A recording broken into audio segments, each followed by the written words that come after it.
Our topic here is basically the influence of television on people's lives.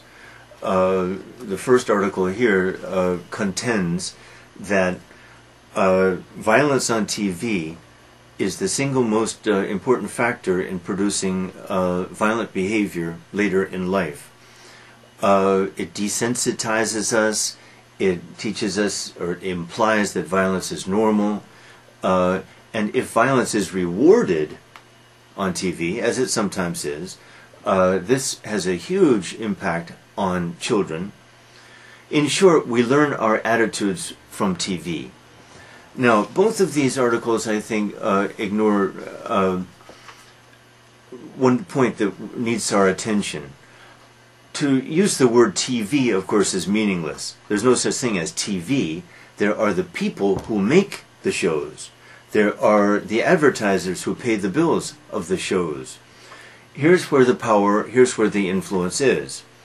On the other hand, these same people are giving us, the public, what apparently we like. If we didn't like it, we wouldn't watch it. And if we didn't watch it, of course, they'd make no money. Instead, they make money.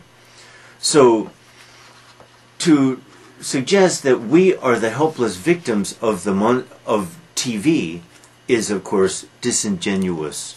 They give us what we want, and it's possible that the ultimate, what shall we say, corrupter of all this is democracy itself, the free open market, because the free open market allows people to compete for public attention, for the market, and so it gives us what we want.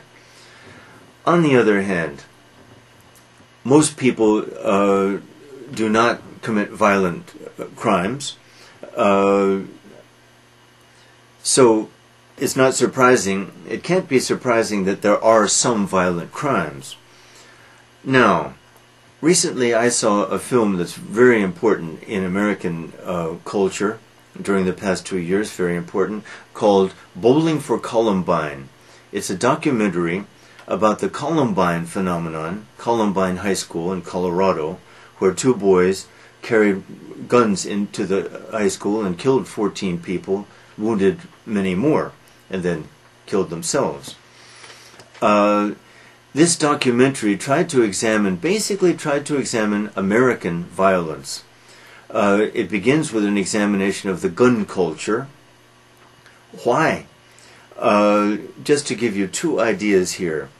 The maker of the documentary went to Detroit because it identified Michigan, the state of Michigan, as a center of gun obsession.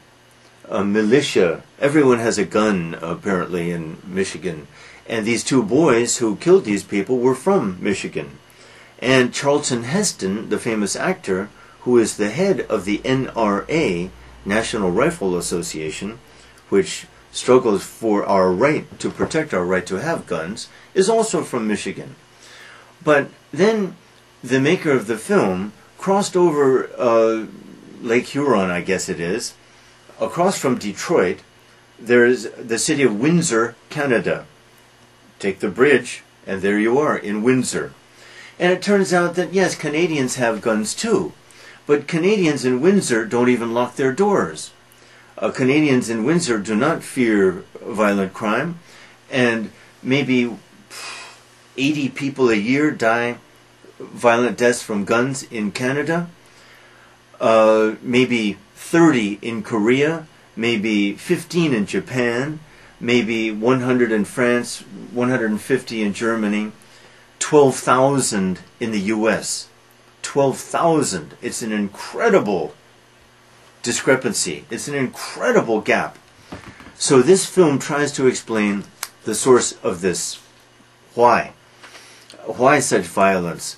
The film is a very daring film because it dares to identify one thing as the main source. We have a climate of fear in the United States. Fear of what? Who are these gun owners, by the way? Most of them are white. Most of them are white and live in the suburbs. Whom do they fear? The young black male. Now, this may not be the ultimate explanation, but it's a brave attempt to identify, to explain these things that I've told you about. Why in Canada? How is Canada so different? Why this huge number of deaths? Of course, because we have guns. But why do we have guns? Because we're afraid. Of whom or of what are we afraid? And this film dares to say of the young black male. And it shows TV coverage of many. Every time there's a violent crime, or very often, the news, the anchor guy or whoever says, police are looking for a young black male aged 22, or it shows some shirtless black male with his magnificent body being carried away in handcuffs by the police. And so the blame falls a little on the media, but really the media too simply reflect this climate of the fear of the young black male. Very interesting, very daring, very... it's an award-winning film, and all people interested in Americana should see it. Anyway, why such violence? There's one theory, one explanation. Bowling for Columbine is the name of that film. A second film, by the way, I saw recently is called Elephant. And this film, too, tries to analyze at least a little bit the Columbine phenomenon. Under very similar circumstances, two boys at a high school in Portland, Oregon, far away, do the same thing. So it's pretty clear that the makers of this film tried to retell the story. I don't think they analyze the events so much, but the film shows a lot of sympathy for the two boys in that they had been kind of wang ta. And really it's the wang ta phenomenon. And that's a good one for Koreans to discuss too. Wang ta is a disturbing phenomenon which in various cultures often ends in tragedy, suicide, and so forth. If Korea had an open gun society, a lot of wang ta would buy guns and kill people. But you don't have that gun culture. Be glad. But any human culture produces wang ta, and the way they are treated is important in any society and kind of measures how civilized we are. By that measurement, the American society that is reflected in Elephant is not very civilized. But any society, once again, that has the wang ta phenomenon should look at it cautiously.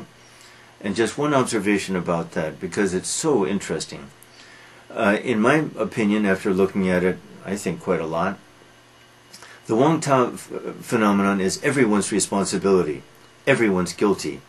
Parents especially. Teachers especially. The media maybe especially. Everybody's guilty. Nobody's innocent in that wang ta phenomenon. The parents of the children, if they don't know, guilty. The parents of the tormentors of the wang ta, guilty. The teachers at that school, guilty. The kids at that school who don't intervene, guilty. Everybody's guilty. This is a good topic to discuss, and it's related to violence, I think.